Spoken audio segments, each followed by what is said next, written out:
Bonjour les amis, donc aujourd'hui on se retrouve pour une petite vidéo de présentation des différentes tomates récoltées sur l'année 2018.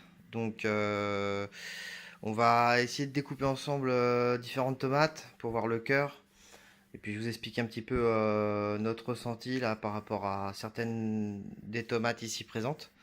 Donc vous allez avoir à gauche ici la tomate ananas. Donc je vous montre un peu à quoi ça ressemble. Voilà. Donc on a différentes couleurs qui vont du jaune au orange, puis au rose ici. Voilà. Derrière, vous allez avoir la tigerella, donc tomate bigarrée de deux couleurs. C'est une tomate qui tend vers le rouge une fois mûre. Voilà. Derrière, vous allez avoir la Gregory Altai, donc une tomate d'un rose très prononcé. Ici devant, vous allez avoir une super variété qu'on a fait cette année pour la première fois. Donc la potiron écarlate, qui est excellente en salade. Voilà, qui ressemble à la tomate ananas. La chair est un petit peu plus dense. Donc c'est un pied qui est relativement tardif. Et ici vous allez avoir de la rose de Berne. Donc qu'on a goûté en salade et on est assez surpris parce que les autres années on avait de la rose de Berne qui était un peu meilleure en sauce et cette année en salade elle est vraiment excellente. Les fruits sont très gros calibre. Donc pour les plus grosses tomates que vous avez ici, elles font chacune environ 300 grammes. Ça va de 300 à 340 grammes.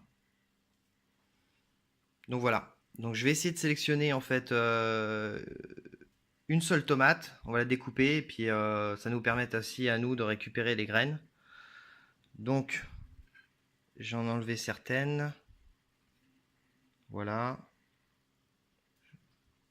Essayer de garder les plus belles. Hop. Et dans le fond, j'ai pas eu le temps de vous en parler. Vous avez 4 variétés différentes.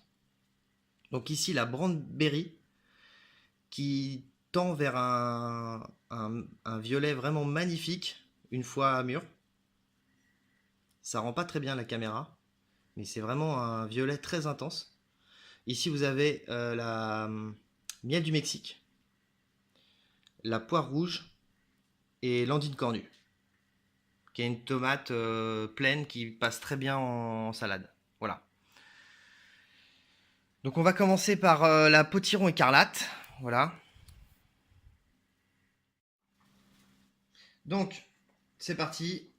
On va le couper dans son centre.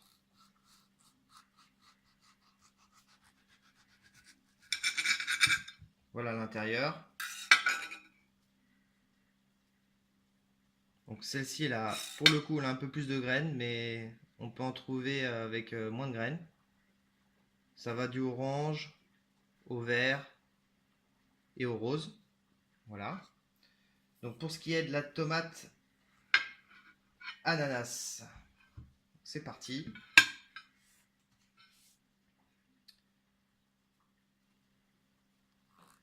Celle-ci, elle est plus douce encore. Et elle a une couleur un peu plus jaune, avec un cœur légèrement rosé. Voilà. Et maintenant, on va faire la rose de Berne, ici. Donc la rose de Berne, c'est parti. Hop, on va enlever les petites feuilles qui sont au-dessus. Voilà.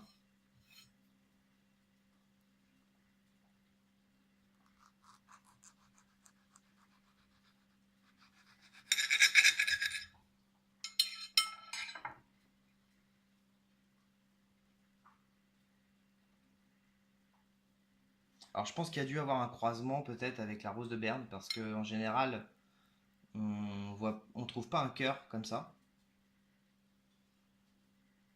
Mais c'est une tomate qu'on va garder parce qu'elle est vraiment excellente. Donc ensuite, je vais faire la petite girella. Je vais la faire devant vos yeux ici. Alors là, je la coupe dans ce sens-là. C'est pas bien méchant. Voilà. Donc tomate très juteuse, légèrement acide. Et l'autre, j'en ai une autre là, je vais la couper dans l'autre sens. Hop. Voilà. Pour que vous ayez vraiment, vous puissiez voir le cœur. Donc très joli aussi, avec pas mal de graines et très très très juteuse. Voilà. Donc ensuite, comme je vous ai montré tout à l'heure, la Brandberry d'un violet vraiment magnifique. Elle est vraiment excellente, avec pas mal de graines, très juteuse, acidulée.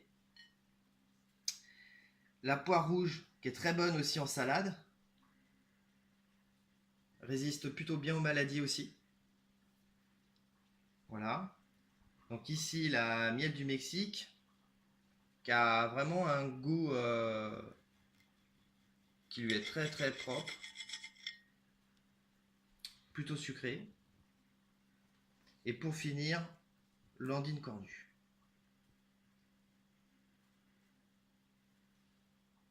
Hop. Alors celle-ci était tombée, elle était encore verte. On l'a laissée en plein soleil mûrir. Et elle a mûri. Voilà. Donc on voit que le cœur est vraiment dense. Elle n'est pas creuse. Donc c'est vraiment de la très très bonne salade. Voilà. On va goûter vite fait la tigirella.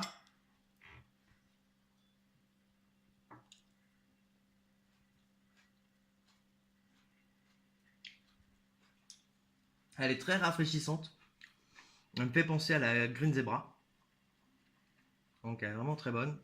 Et il y a celle-là aussi que j'ai oublié de découper. La Grigorial Thai. Bon, celle-ci elle a eu un peu le cul noir. Mais bon, c'est pas bien méchant. C'est parti. Voilà. Voilà le cœur. Alors celle-ci, on n'a pas vraiment eu l'occasion de la goûter. On va essayer maintenant.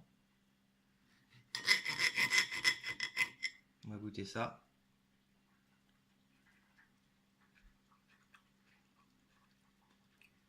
Elle est très douce. Elle passerait, je pense, très très bien en sauce tomate.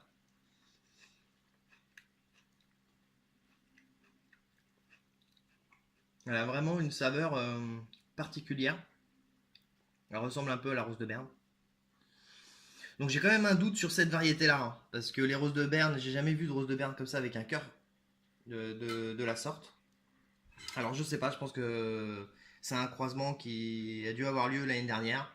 Ce sont des graines que j'ai récupérées moi. Et on va garder les graines parce qu'elles sont vraiment, elle est vraiment très très bonne en salade. Voilà. Donc j'espère que ça vous a plu. On aura l'occasion de vous présenter d'autres tomates.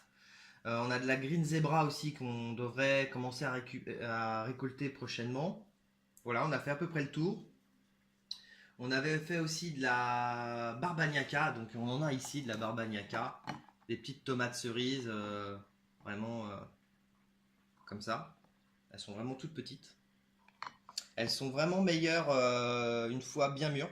Sinon la peau est un peu dure. Donc voilà, on va se préparer la petite salade et puis voilà, on vous invite à faire de même, à planter des tomates parce qu'il y a vraiment une diversité, une richesse de couleurs et de saveurs euh, qu'il faut vraiment ne pas hésiter à profiter.